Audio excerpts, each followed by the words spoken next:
남전도회에서 특성이 있습니다. 네, 기도로 준비하고 계시죠? 네, 우리 이영주 집사님 벌써 선곡 하시려고 하는 것 같아요. 감사합니다. 특별 새벽 기도회 4일차에 오신 여러분 진심으로 환영하고 축복합니다.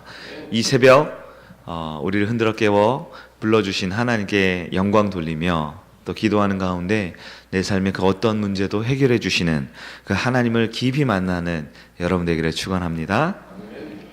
이번 1차 특별 새벽 기도회의 주제는 사랑과 영성이라고 그랬습니다. 교회가 교회답기 위해서는 이 두 가지 기둥이 든든히 서 있어야 한다라고 말씀을 드렸습니다. 첫 번째 기둥은 사랑의 기둥입니다. 이 월화수 지난 3일간의 말씀을 통해 우리가 서로 사랑하는 것, 이것이 하나님이 교회를 만드신 목적이자 교회를 이끌어가는 구성원들이 가장 필요한 것이자, 그리고 바로 우리 성일교회, 우리 교회가 잘하고 있으며 또한 앞으로도 계속 잘해야 할 믿음의 요소이다 라고 말씀을 드렸습니다. 오늘부터 살펴볼 이 두 번째 기둥은 요즘 현대 교회에서 많이 쓰는 표현으로 영성이라는 것인데요. 이 영성은 하나님의 임재, 하나님의 함께하심, 하나님의 동행을 늘 경험하며 사는 것, 그것을 영성이라고 표현할 수 있습니다. 왜 영성이라는 것이 중요하냐? 우리는 예수 믿으면 천국에 갑니다. 우리는 신앙생활하고 예배를 잘 드리면서 이 믿음 생활을 잘 할 수 있습니다. 그런데 이 영성이라는 것이 왜 구체적으로 더 필요한가? 그것은 교회가 교회답기 위해, 사랑하기 위해서입니다. 교회 안에서 사랑해야 되는 것은 다 알고 있습니다. 하지만 사랑할 힘이 나에게는 부족합니다. 서로 사랑하고 돕고 섬겨야 된다라는 사실은 잘 알고 있습니다. 그러나 우리의 능력으로는 그 사랑할 능력이 부족한 것이 사실이지요. 그렇기 때문에 내 힘과 내 능력, 내 안에서 나오는 에너지가 아니라 하나님으로부터 영적인 공급을 받아야 합니다. 그 영적인 공급을 받음으로써 내가 더 사랑하고 섬길 수 있는 그 원동력이 나오게 되는 것입니다. 오늘부터 3일 동안 이 영성에 대해서 살펴볼 때 우리 교회가 하나님의 임재 속에 거하는 살아있는 온전한 교회 되기를 축원합니다. 인생의 모든 문제는 결국 영적인 문제예요. 우리가 살아가면서 크고 작은 일들, 그리고 어제와 오늘도 있어야 할 많은 일들이 있지만 그 모든 문제는 다 영적인 것입니다.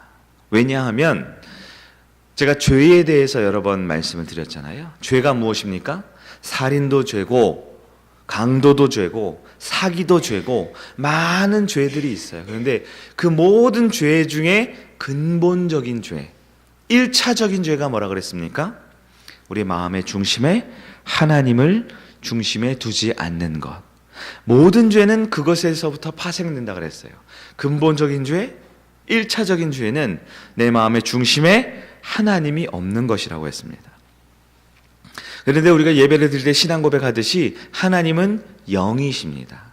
그 하나님을, 영이신 하나님을 모시는 문제는 내 마음의 영으로서 하는 건데요. 이 영적으로 내가 하나님과의 관계가 온전하지 못하면, 하나님의 임재를 누리지 못하고, 하나님을 경험하지 못하고, 하나님을 만나지 못하고, 하나님과 교제하지 못하면 내 안에 있는 모든 죄의 근원이 되는 그 하나님을 내 중심에 모시지 못하는 문제로 인해서 모든 죄와 모든 문제가 시작되는 거예요.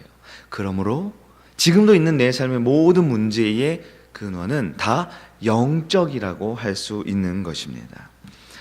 그런 의미에서 성도가 사랑하지 못하는 것, 교회가 사랑하지 못하는 것도 그 근본적으로는 영적인 문제에 있다라고 할 수 있어요. 우리가 어제 본문으로 살펴보았던 창세기 4장 5절 말씀을 내가 다시 한번 보면요. 가인과 그의 재물은 받지 아니하신지라 가인이 몹시 분하여 안색이 변하니. 아멘. 가인이 몹시 분하여 안색이 변했다 그랬습니다. 왜 그랬죠? 아벨의 제사는 하나님이 받으셨는데 가인의 제사는 받지 않았기 때문이에요. 결국 그 문제로 사랑하는 마음이 사라지고 미워하는 마음으로 인해 살인까지 저지르게 된 것이죠. 그럼 여러분 잘 생각해 보십시오. 가인이 안색이 변할 정도로 마음의 분노가 가득 찬 게 아벨을 향한 분노일까요? 하나님을 향한 분노일까요? 아벨은 하나님을 죽일 수는 없습니다. 가인은 하나님을 죽일 수 없어요. 그래서 그 분노를 눈앞에 보이는 동생에게, 나는 예배가 실패했지만 예배에 성공하고, 나는 하나님을 못 만났지만 하나님을 만나고, 나는 버림받았지만 하나님 앞에 의롭다 칭함받은 그 아벨을 향해 사랑하는 마음이 사라져 분노를 표출하게 된 것입니다. 결국 이 가인이 아벨에 대한 사랑이 없어지고 미워하는 마음으로 살인하게 저지른 것의 가장 근본적인 1차적인 이유는 바로 하나님과의 관계에 실패했기 때문에, 하나님 앞에 바로 서지 못했기 때문에 바로 영적인 문제다라고 할 수 있는 것입니다. 그러므로 우리 교회가 더 사랑하는 초대교회의 건강한 모습으로 회복되기 위해서 필요한 것이 무엇이냐? 바로 영성의 문제다라는 것입니다. 그러므로 교회는 반드시 영적이어야 돼요. 교회는 반드시 그 영적인 갈급함, 영적인 목마름이 있어야 합니다. 어제 저녁에도 수요예배 늦게까지도 우리가 교제하고 돌아가고, 오늘 새벽에 만나니까 너무나 반갑지요? 너무나 좋지요? 네. 할 말도 많고, 매주 보는데, 매일 보는데 우리는 할 말이 그렇게 많아요. 또 교제하고 사랑을 나누고 인사합니다. 그러나 모든 우리 인간 관계와 모든 성도의 관계의 그 중심에 먼저 하나님과의 관계가 바로잡히지 않으면 우리는 언제 시험 들지 모를, 우리는 언제 그 사랑을 놓쳐버릴지 모를 연약한 존재라는 것을 기억해야 합니다.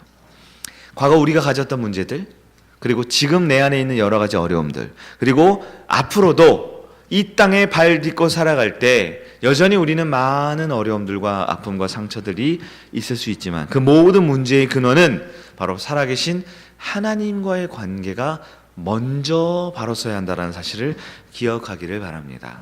오늘 우리가 읽은 마태복음 16장 말씀은 교회가 어떻게 하나님의 임재 속에 든든히 세워져야 할까를 말씀해주고 있습니다. 예수님이 질문하고 베드로가 대답하는 이 짧은 대화의 과정 가운데 핵심이 되는 말씀은 18절입니다. 18절을 제가 읽어드립니다. 또 내가 내게 이르노니 너는 베드로라. 내가 이 반석 위에 내 교회를 세우리니 음부의 권세가 이기지 못하리라. 아멘. 하나님의 교회가 어디에 세워집니까? 반석 위에 세워짐을 믿기를 축원합니다. 그럼 이 반석이 무엇이냐? 반석. 무엇이 교회의 든든한 반석, 든든한 기초가 되는 것인가? 여러분, 성경은 내 지식으로 해석하는 것이 아니라 그랬습니다. 내 생각으로 해석하는 것이 아닙니다. 성경은 오직 하나님의 해석, 하나님이 알려주실 때 바른 해석이 될 줄 믿습니다. 로마 카톨릭이 있습니다. 천주교라고 하죠. 천주교에서는 이 반석을 뭐라고 해석합니까? 이 반석을, 그 반석이라는 말 바로 앞에 너는 베드로라 라는 그 베드로를 반석이라고 해요. 이 문장만 읽어봐도 베드로를 말하는 것이 아닌 게 너무나 선명한데, 천주교의 가장 신앙의 뼈대가 되고 기초가 되는 말씀이 이 말씀이거든요. 이 말씀을 너는 베드로라, 이 반석 위에 내 교회를 세우리라. 그래서 천주교회의 반석을 누구라고 한다고요? 베드로라고 하는 거예요. 그래서 베드로는 원하지도 않는데, 지금 천국에 주님 곁에 계신 베드로를 원하지 않는데 베드로를 일대 교황으로 만들었어요.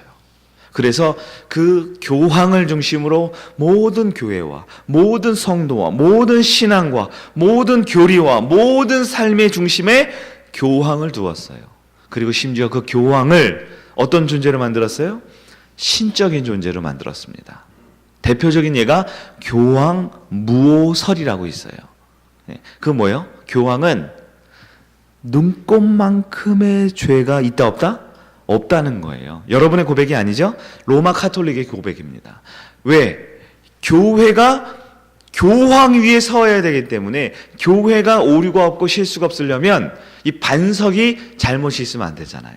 그래서 인간이었던 했던 추기경은 죄가 있지만 그 추기경들 중에서 교황으로 선출되는 순간 모든 죄는 없어진다. 교황이 하얀색 옷을 입잖아요. 저는 까만색 옷을 지금 입고 있는데 하얀색 옷을 입는 게 뭐예요? 그렇게 깨끗하고 순결한 사람이다. 모자도 하얀 거를 쓰지요. 네. 얼마나 인본주의적인 생각입니까? 그러나 우리 개혁주의 교회에서는 교황을 반석이라고 말하지 않습니다. 교황을 무호하다고 말하지 않습니다. 앞에 있는 김 목사나 교황이나 똑같은 죄인일 뿐입니다. 그러면 18절에서 말한 예수님께서 이 교회의 든든한 기초가 되는 반석이 되는 것이 누구입니까?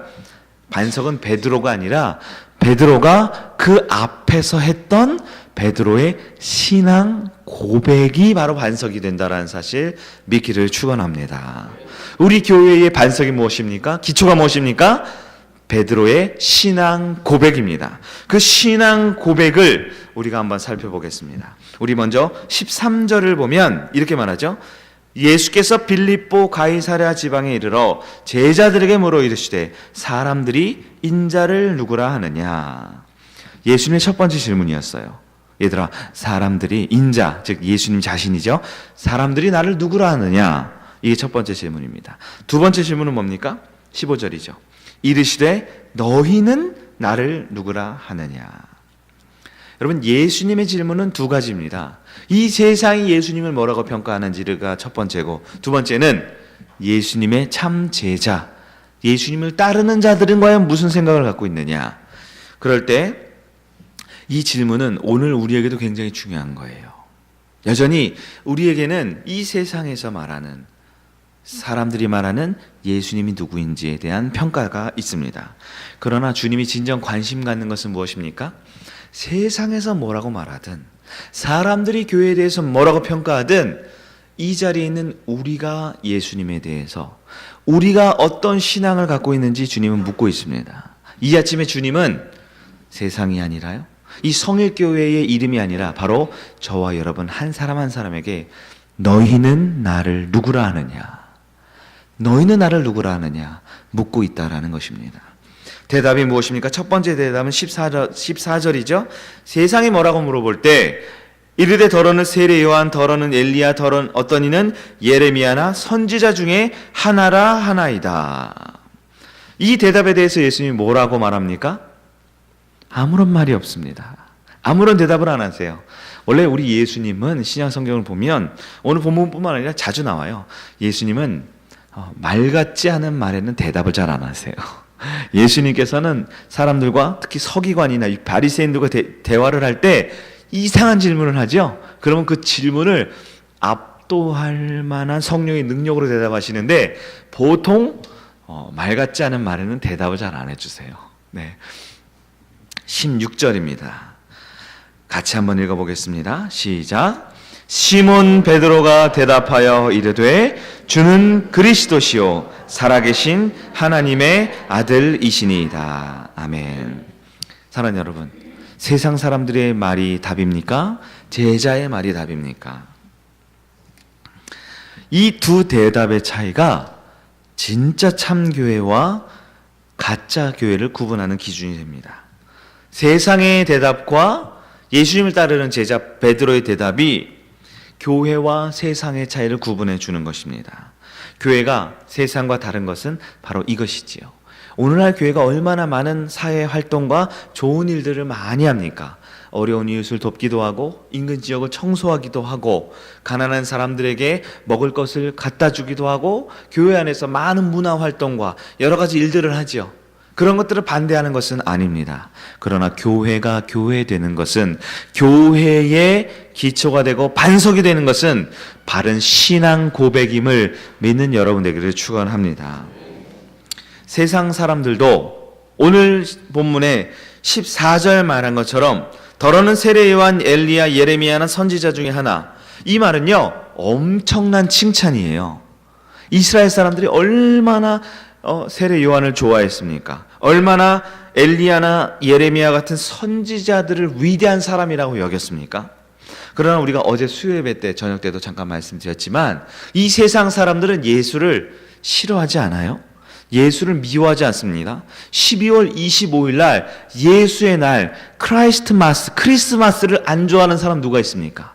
다 좋아합니다. 성탄절 날 선물 나눠주고 복 받으라고 하면 싫어하는 사람 아무도 없습니다. 심지어 예수를 세계 4대 성인으로 올려놓았다 그랬죠? 미워하는데 누가 세계 4대 성인으로 올려놔요? 존경하지 않는데 누가 세계에서 4번째 안에 드는 훌륭한 사람이라고 말한답니까? 근데 제가 어제 알려드렸죠? 세계 4대 성인이라고 말한, 제일 먼저 말한 사람이 누구라고요? 마귀예요, 마귀. 왜요? 세상 사람들의 평가는 엘리야다, 예레미야다, 위대한 선지자다. 그러나 선지자는 선지자일 뿐입니다. 사람의 아들은 사람일 뿐이에요. 동물의 아들은 동물의 아들일 뿐입니다. 그러나 베드로의 고백이 무엇입니까? 예수님은 그리스도요 하나님이시다. 이 새벽에 우리의 믿음 가운데, 우리 신앙생활 가운데 삶의 여건은 다르고 신앙 컬러는 다르고 삶의 방식은 다 다르지만 우리 성일교회 이 자리에 참여한 모든 성도님들의 그 중심의 신앙 고백에 예수님은 나의 하나님이요 나의 구원자라는 참 신앙 고백이 있는 여러분 되기를 축원합니다. 교회가 교회로 든든히 서 있을 수 있는 것은 바른 신앙의 고백입니다. 참 신앙 고백입니다. 우리 청소년 아이들과 우리 제자 훈련을 하는데요. 이제 다다음 주에 그 해당하는 말씀이 뭐냐면 나의 신앙 고백과 간증이라는 거예요. 예. 이 신앙 고백을 제자 훈련 때 꼭 초반부에 시키는 가장 중요한 이유는 이 바른 신앙 고백, 내가 믿는 분이 누구이고 내가 어떤 신앙 생활을 하겠다라는 고백이 없으면 이 진도가 더 이상 나가지 않아요. 여러분 학교 공부는 어떻습니까? 학생들이 다 알아듣든 못 알아듣든 계속 가야 되죠. 계속 표대를 향해 달려가야 합니다. 그러다 보면 아는 녀석도 있고 잘 모르는 녀석도 있지만 일단 가야 돼요. 그러나 신앙은 다릅니다. 내가 바른 신앙 고백이 없으면, 내가 믿는 분에 대한 온전한 지식과 고백이 없으면 한 발짝 더 나아갈 수가 없는 거예요. 무늬만 그리스도인으로도 수십 년 신앙생활할 수 있지만 누구를 만나든 언제 앞에서든 어떤 상황에서든 내가 믿는 그 하나님에 대해서, 예수님에 대해서 바른 신앙 고백하는 것, 그것이 우리의 믿음이자 우리 신앙의 기초이자 우리 성일교회의 반석이 됨을 믿는 여러분 되기를 축원합니다. 여러분 신앙 고백을 하십니까? 예수님께서 이 새벽에도 너희는 나를 누구라 하느냐, 주님은 하나님이시고 그리스도시고 하는 성경의 가르침, 교회의 가르침 말고요, 나의 신앙 고백이 있습니까? 김 목사가 지금 신앙이 있냐 없냐를 물어보는 게 아니에요. 신앙 고백을 할 줄 알아야 합니다. 그래야만 우리가 총동원 전도주를 준비하고 태신자를 작정하고 많은 세상의 유혹과 세상 사람들의 그런 공격 가운데 내 신앙을 지키고 우리 교회를 지키고 우리 교회가 하나님 앞에 든든히 서갈 수 있는 그 바른 신앙의 고백을 하는 여러분 되기를 축원합니다. 17절 말씀에 따르면 예수께서 대답하여 이르시되 바요나 시몬아 내가 복이 있도다. 이를 내게 알게 한 이는 혈육이 아니요 하늘에 계신 내 아버지 신이라. 아멘. 베드로의 대답은 정답이었습니다. 그냥 정답이 아니라 완벽한 정답이었습니다.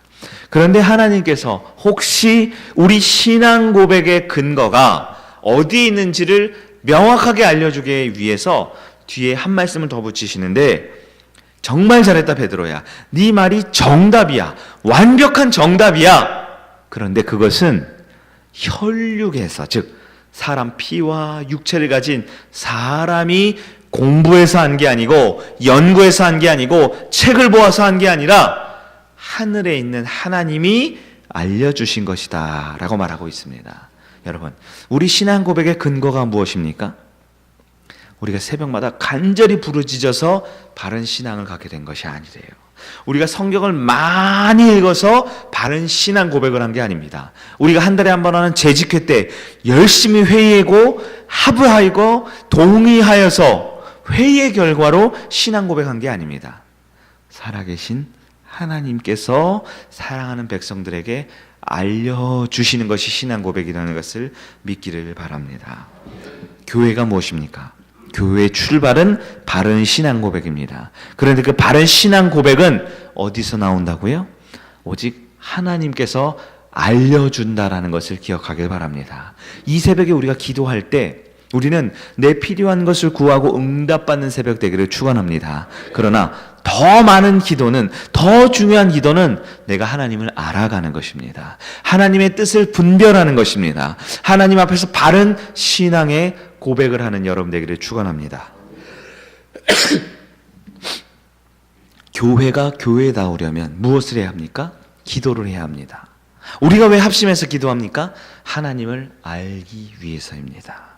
그러므로 일주일에 한 번 주일날 나와서 하나님을 만나고 은혜 받고 기도하는 것, 그것은 성도의 의무이자 가장 기본이지만 우리 인생 가운데, 우리 일상 가운데 하나님의 뜻을 구하고 하나님으로부터 지혜를 받고 은혜를 받는 것, 바로 영성을 추구하고 하나님의 임재 가운데 살아가는 것, 그것이 우리 교회의 가장 중요한 또 다른 기둥이 됨을 믿는 여러분 되기를 축원합니다.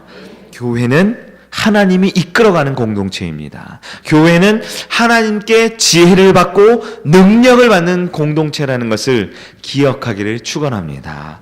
말씀을 정리하겠습니다. 18절 하반부입니다. 내가 내게 이르노니 너는 베드로라, 내가 이 반석 위에 내 교회를 세우리니. 그 다음에 뭐라고 하고 있죠? 같이 했습니다. 시작. 음부의 권세가 이기지 못하리라. 아멘. 저는 이 말씀을 두고두고 읽으면서 너무 은혜를 받고 너무나 감사했어요. 그러나 또한 한편으로 너무나 마음속에 불편하고 슬픈 마음이 들었습니다. 여러분, 교회가 바른 신앙 고백 안에, 참 신앙 고백 안에 하나님께 주도권을 내어드리고 하나님께서 하라고 하는 것은 하고 하나님께서 말씀하지 않을 때 멈추기만 하면 음부의 권세, 악한 마귀 사탄이 결코 넘보지 못한다, 결코 이기지 못한다라고 예수님이 가르쳐 주셨어요. 그러나 오늘날 한국교회에 너무나 많은 교회가 음부의 권세 가운데 넘어집니다.